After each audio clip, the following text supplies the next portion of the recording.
Piny owacho odonjore mar kelo theke gedo mar kar thieth e lo moro mar piny owacho e gwenge mag Naivasha.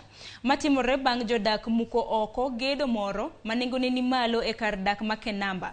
Wach momiyo piny owacho oloso kamiti mar ji 14 marango ywaruok mosekawo higni 8.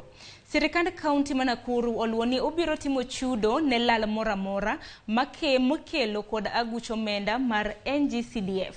Jumbe mokalo jodak ma North Karatina ma jopur mag mafua nyocha osechako gedo mar osuptalno, kata kamano olwar e piny kendo kelo lal kaluwore kod gedo e lo mitudo kod NGCDF.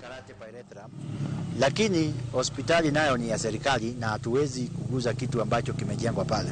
So tumekubaliana kwamba tutakuwa na mkutano kutokea Wednesday na kamati ndogo ili tuone vile tutaresolve zile differences zimekuwa hapo.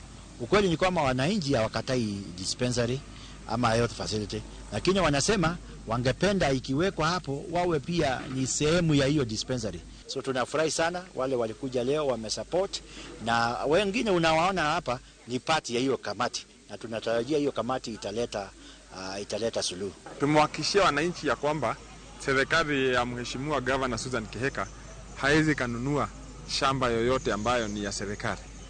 Na hiyo sio jambo ambalo tutarudi nyuma kama serikali ama kamiti ya bunge.